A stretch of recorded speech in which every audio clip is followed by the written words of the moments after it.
সহকর্মী ফারিয়া সাজদিনের কাছ থেকে জানবো আজকের আবহাওয়ার খবর। ফারিয়া, আবহাওয়ার কেমন অবস্থা আজকে দেখছেন?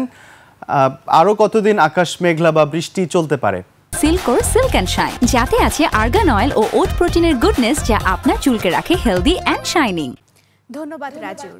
দর্শক, আজ 11 জুলাই 2025 তারিখে দেশের সর্বশেষ আবহাওয়ার তথ্য থেকে আমরা দেখতে পাচ্ছি খুলনা, বরিশাল, সিলেট ও চট্টগ্রামের অধিকাংশ জায়গায় এবং রংপুর, রাজশাহী, ঢাকা ও ময়মনসিংহের দু এক জায়গায় অস্থায়ীভাবে দমকা হাওয়া সহ হালকা থেকে মাঝারি বৃষ্টিপাত হতে পারে। সেই সাথে দেশের কোনো কোনো জায়গায় মাঝারি থেকে ভারী বর্ষণ হওয়ারও সম্ভাবনা রয়েছে।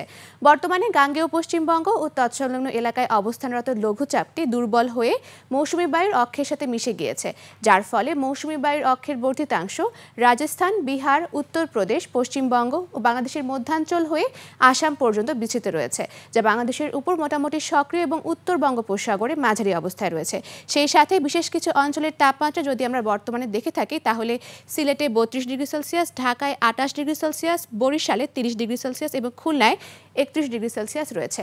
গতকাল সর্বনিম্ন তাপমাত্রা রেকর্ড করা হয়েছে মাদারীপুরে, যা 21 ডিগ্রি সেলসিয়াস। গত 24 ঘন্টায় ঢাকার সর্বোচ্চ তাপমাত্রা ছিল 29.8 ডিগ্রি সেলসিয়াস এবং সর্বনিম্ন তাপমাত্রা 25.4 ডিগ্রি সেলসিয়াস। সেই সাথে আজ সারা দেশের দিন ও রাতের তাপমাত্রা সামান্য বাড়তে পারে এবং আজ সকাল 6টা অনুযায়ী ঢাকার বাতাসের আপেক্ষিক আর্দ্রতা নির্ণয় করা হয়েছে 98% এবং আজ সূর্যাস্ত হবে সন্ধ্যা 6টা 49 মিনিটে। দর্শক, এই ছিল আমাদের আজকের আবহাওয়ার তথ্য।